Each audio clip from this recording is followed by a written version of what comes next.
공석이 된 서울시와 부산시장 자리에 민주당이 과연 후보를 낼지 말지 벌써부터 여당 내부 최대 이슈가 됐습니다. 이재명 지사의 이 발언이 기름을 부은 느낌도 듭니다. 장사꾼도 신뢰를 유지하려고 손실을 감수합니다. 정말 아프고 손실이 크더라도 기본적으로 약속을 지키는 게 맞다고 생각해요. 공천하지 않는 게 맞다고 생각하고요.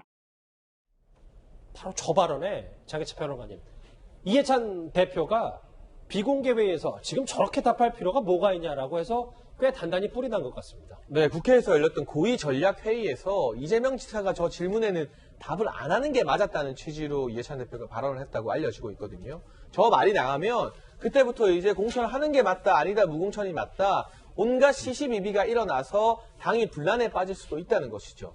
사실상 이해찬 대표 같은 경우는 임기가 오는 8월까지이지 않습니까? 그러면 가장 껄끄러운 문제라고 할 수 있는 서울시장이나 이 부산시장 공천 문제는 다음 당대표가 책임지고 선택할 사안입니다. 그런데 이게 조금 일찍 논란이 점화되면서 현직 당대표인 이해찬 대표까지도 뭔가 입장을 요구받는 그런 상황이 또 될 수도 있기 때문에 상당히 난처했던 것 같고요. 예. 이 불똥은 이해찬 대표뿐만이 아니라 차기 당대표 당권 주자라고 할 수 있는 이낙연 의원과 김부겸 전 의원에게도 옮겨 붙었기 때문에 대법원에서 확정 판결로 생환한 이재명 지사가 사실 벌써부터 현직 당대표와 차기 당대표 후보 등까지 본인의 말 한마디로 흔들고 있는, 정치적으로 보자면 굉장히 재미난 형국이 되고 있는 것 같습니다.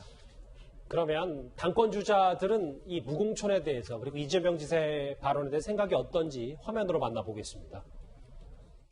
몇 개월 끄집어 당겨가지고 미리 싸움부터 하는 것이 왜 필요할까? 다른 일을 먼저 하는 것이 옳지 않을까 생각을 하고요. 당이 좀 깊은 고민을 해서 정 필요하다면 국민에게 아주 진솔한 사과를 하고 회초리 맞을 것 맞고 말하자면 준비를 해 나가야 된다고 봅니다. 신중하게 모든 일을 접근하는 이낙연 후보도 지금 여기에는 답을 안 할 수가 없었습니다. 공천까지 시간이 있는데 왜 논란 만드냐? 이재명 지사 겨냥했거든요. 이재명 지사가 지난번 대법원 판결로 사실상 자유의 몸이 됐지 않습니까? 그러니까 본인이 생각하는 대선으로 향한 길에 박차를 가할 수밖에 없고요. 또 그렇게 한다면 기존 후보들과는 좀 다른 걸 보여줘야 되니까 본인으로서는 우리 당원에 공천 안 하도록 되겠어요. 하지 말아야 된다.